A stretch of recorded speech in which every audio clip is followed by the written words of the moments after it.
What is going on, guys? I'm here to show you guys why Pokemon will not overprint product. I know that there's a lot of talk online about why don't they just turn the printers up to 11, which, by the way, I'm pretty sure the printers are already at 11, plus they have the new facility coming next year, and I still think it is going to be it's not gonna matter, and here is why. And as we talk about this topic, I know, myself included, you want to think about this as a fan. Like, oh, we should just print everything to the ground and call it a day so everyone can get cards and it's amazing. That's not how it works in the real world for a business, because businesses have investors. And investors are people that do not care about hobbies. They don't care about Pokemon, trading cards, basketball. None of that matters to them. What matters to them is making dollars. So you have to take your Pokemon hat off and put your investor bro hat on to be able to understand why Pokemon won't just print a million things. And again, if anything is wrong in this video where you think there's something I'm misspeaking about, please comment down below and let's have a spirited debate, because that's what it's all about. Alright guys, so let's begin with Pokemon. So now Pokemon, and this is basic economics, but again, I don't think some people are being rude on purpose or ignorant. I think it's literally just a lack of knowledge of how it works. So we have Pokemon, right? And technically there's 2020 and even 2021 you could find some Pokemon products. But let's just say, make it a clean state, Pokemon 2019. I don't remember when Evolving Skies and all that stuff came out. I think it was after, because that's when I started playing. I started playing on Fusion Strike. So around this time, 2020, whatever, around this time, Pokemon was falling off the shelf. You could get a booster box for $80, right? $80. I think there was stores that was bundling Fusion Strike. If you wanted to get whatever the newest set was, you had to buy a Fusion Strike booster box at like $80, $75. It was crazy, right? Okay, so that was the time. Product was falling off the shelf at your Walmart. Your Walmart, the product was it was everywhere. It was literally, people can post all kinds of photos. It was falling off the shelves. If you're new to the hobby in the last year to 2 years, that was sound like a fairy tale to you. They had stickers saying, get rid of it, get rid of it, get rid of it. So then Pokemon was in what they call a junk wax era. Junk wax, I can't spell, era. That means that the product is sitting on the shelf literally like junk. It's just wasting, it's doing nothing, it's sitting there. You know what that means? That's bad for investors. Very bad. I spelled pad. Bad for investors. Investors do not like that, because that means Pokemon is bad. Bad Pokemon. Which means, hey, what are you going to do? I guarantee you there was someone in that shareholders meetings those years going, how are you fixing this? What are we doing? What are we doing to fix this? And truthfully, Pokemon didn't do a thing. Hey, Pokemon might have released some nice sets. They might have done some cool stuff. Pokemon didn't do a thing. You got people like Logan Paul, which, I don't know. I'm not a fan of Logan Paul, even a little bit, not 1%. There's no shred of me that thinks Logan Paul, whatever.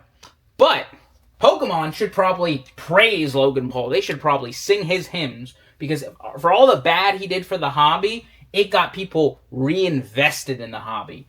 Now, granted, there was some movement in Pokemon before Logan Paul, to be fair. It wasn't declining dead. There was some movement.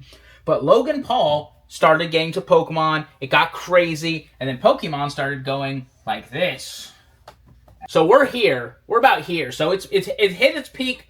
We're in the summer. If you don't know, in the summertime, people are on vacation, people are with their families, people are getting ready for school for their kids, they're saving a little money, so Pokemon drops a little bit. So we're right about here. So we're still near that raising crescendo right here, but we're not where we were just even a couple weeks ago, a month ago, right? Because we had Perfect Order, Chaos Rising, and now Pitch Black. Pitch Black's already basically at MSRP. You can find it in the right places. I think we're selling booster packs for almost MSRP from and we get third party. So you got to imagine how much distro has for Pitch Black, where they could probably, get it onto the shelves in 2 weeks at MSRP. My point being that Logan Paul brought the Pokemon up. That made investors go, yay, woo, let's go! Alright guys, now let's get into the meat and potatoes of this video, like what I actually want to talk about. So here we go. So we have something called botters. Botters are people who have an online tool, AI, all these different things, where they basically automatically buy up, they have a credit card on file, they automatic Pokemon Center drops, their bots go in there and they just check out. They buy as much as they can. If the limit's 1, 2, 3, 4, it's buying 4 and then trying to go back in and circumvents all these limits and stuff. Do I think Pokemon and all these sites really can stop botters? It's a 50-50 to be honest. I mean, because again, they can stop them, and we've seen them actually to where a lot of people got product, but then by the next wave, they've already fixed whatever that issue was, and they've already reinvented the wheel. So it's like Pokemon's spending so much money to keep creating new anti-botting detections or some things. So we have botters, right? So let's say we have 1 million of a product. We have 1 million booster boxes of a 30th anniversary. There's no, I don't think in English there is even booster boxes. I think that is inaccurate. I think only in Japanese we're getting the booster boxes. I think we're getting ETBs and stuff. So we're going to call it ETBs. 1 million ETBs 30th anniversary. So this is how it happens. Botters are probably going to get 80%. I'll be generous. Botters are going to get 80% of that 30th anniversary. So botters will get 800,000 and humans will get 200,000, right? Okay, and believe it or not, I know everyone thinks that Pokemon Center has 1 billion bots, but they also have probably 500 to 1 million people actually on their website, and this is between scalpers and real people. So there's scalpers that are trying to go on there and get the max amount so they can flip it on eBay, and there's regular people that go on there and they just want to be able to rip the product at MSRP or whatever price, so they go, okay, well, I'm going to go on there. So believe it or not, there's probably, let's say, 1 million people, live people, trying to get 200,000 worth of product. So 1 in 5 will not hit. You'll see all of Twitter very upset and rightfully angry, and then the botters will be so happy and they'll post theirs like, hey, I just checked out with $1 million worth of 30th anniversary, ha ha ha ha ha, and that's that. Okay, so now if we go back to 2019, 2020, whatever, pre-Logan Paul era, right? We are going to say that Walmart had product sitting on the shelf. So we talked about the junk wax era. Junk wax, still can't spell. And it's very, very important we remember this. That's not English right there. That is horrible. So junk wax era, very, very, very, very important for investors, right? So Pokemon has 2 problems. Well, it's really 1 problem, but 2 different solutions, right? So follow me here. So Pokemon can do one of 2 things. So Pokemon can either reprint to the ground, or they can turn a blind eye. Now, reprint to the ground. Why it is the worst of the 2 decisions, even if you like Pokemon. When you reprint to the ground, the cards become worthless. Worthless. Top chases can fall to $200, $150, maybe even less, to be honest with you. And then you get back into that phrase, junk wax era. And before you type your comment and go, good, that's what I want, I was collecting Japanese Pokemon when they were basically worthless. People said, why do you collect Japanese Pokemon cards? They are absolutely worth nothing. I will show you a card right now that was $20. Well, actually, it was $100 for the whole stamp set. And then it is now, $5,000 in a PSA 10? So yeah, I was collecting them when they were worthless, guys. Worthless. So I can understand this sentiment. You don't care. I don't care that they're worthless. We like playing with them. We like collecting them. I'm all for it, right? Great example, Caillou, Naruto, they're really not worth that much. But people, K-pop Demon Hunters just came out, the Caillou. People love it. It's not worth really anything, but it's pretty, it looks nice. Now, why investors care that this is worthless? Now, again, we have to take our player hat off, put our investor cap on. We're evil investors here, all right? We can't have this. If this happens, remember what we talked about earlier. Pokemon goes down.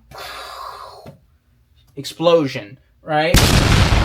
But if we turn a blind eye, if Pokemon turns a blind eye to the situation, guess what? And again, I'm actually not saying that Pokemon isn't trying something. That Pokemon isn't actually trying to find ways to counteract. Okay, so if they turn a blind eye, they get a lot of hate, they get a dislike, but Pokemon hype stays up. It stays at least here. Now, granted, there will, I don't care what anyone says, there will eventually be a fatigue where it levels off and even drops. Because there has to be, nothing goes up forever, it's just an anomaly. I mean, it could go like this, where it goes up and then comes down to like the halfway point, and then starts to creep back up over time, right? And then falls to like here, and then back up. So it'll happen like that. Sure, that can happen 100%. But getting to the point, so we've established Pokemon doesn't really print any more product. Pokemon doesn't care to print any more products. That's not what they do, right? So, if there is 100,000, or we said 1 million, right? 1 million of a 30th anniversary ETB. And Pokemon says, you know what, scalpers? We're actually printing this to the ground. We're going to just... They tweet it. They say, scalpers, out of our hobby. We don't want you. Big Pika's done with you. Out of here. Reprint to the ground, like we said, right? Reprint to the ground. It's definitely not English. But regardless, reprint to the ground. You know what happens? All the scalpers, everyone, they all leave the hobby. Scalpers, gone. Like Team Rocket. They blast off out of here. Hey, Pokemon's going to... No, I can't make any money. I don't care. Out of here. Pokemon, here's the problem with that. Now, 1 million real people get... Remember, we only had 200,000 real people getting ETBs. Now we have 1 million real people getting ETBs. But obviously, as we talked about, the investor problem is that if 1 million real people get these ETBs, the price will go down, which means popularity will go down, which means stocks price will go down, which means investors very mad, very angry. And that's all that matters. And all that matters to investors. That's what you got to remember. Pokemon has to toe a very fine line. They can't just say, it's all about the money, it's all about the money, it's all about the money. They can't do that because they will also see very much backlash. And Pokemon has a lot of backlash. They can't have infinite backlash forever. Eventually, plus, they have to be careful because once you get enough people that get angry, that infinite money thing still starts to slide, right? Without saying anything else, it's that simple. If they overprint, scalpers will leave the hobby, which will cause stuff to sit on the shelf, which cause a junk wax era, which cards will become worthless, which that means investors will be mad, and investors will be waiting for the next Logan Paul incident. Or Pokemon can turn a blind eye, act like they don't know what's going on, do their best in other ways to make it up to players, and that's it. And that's what we got, guys. If you take off your player hat, put on the business hat, unfortunately, that's what it is. And trust me, guys, you don't caught it. You don't understand. I actually want an initial crash. You would think, well, you have a store. You sell Pokemon. What would you do if it crashes? Oh, well, right now I make $6. Pure capitalism right there, baby. $6 profit a booster box. I have to get it in, make sure it doesn't come damaged, ship it out, get it to you, make sure there's no damage, make sure there's no theft, make sure there's no customs issues, pay any tariffs, do whatever, etc., etc. So, what happens when Pokemon goes down to the floor, all the scalpers leave, the rip and shippers leave? Guess what? Papa Distro, the big D, will come to me and be like, hey, you sell Pokemon. Do you want to keep selling Pokemon? We can put you in a program because no one else wants to buy Pokemon right now. It's basically sitting on the floor in our basement. Can you take it from me and I will sell it to you guys at MSRP and make $5? Maybe $6, $5, $6. It honestly depends. I've made $7 on a box before. I've made $3, depending on what the booster box is. So I can make the same money, except here's the difference. Here's the sneaky difference. A Japanese box currently, we're not counting Storm Emerald because it's ridiculous. We'll count, I don't know, we'll count 105 or 100 for Dark Abyssai. That is the Japanese Darkrai set, right? Those once Pokemon comes down, these boxes will probably be $70, $60. That's definitely back, 6, 7. But that is a $30 difference. I will sell much more boxes, except my profit's basically the same. So I am so excited for a crash. I'm so excited. But again, no one knows. We don't know.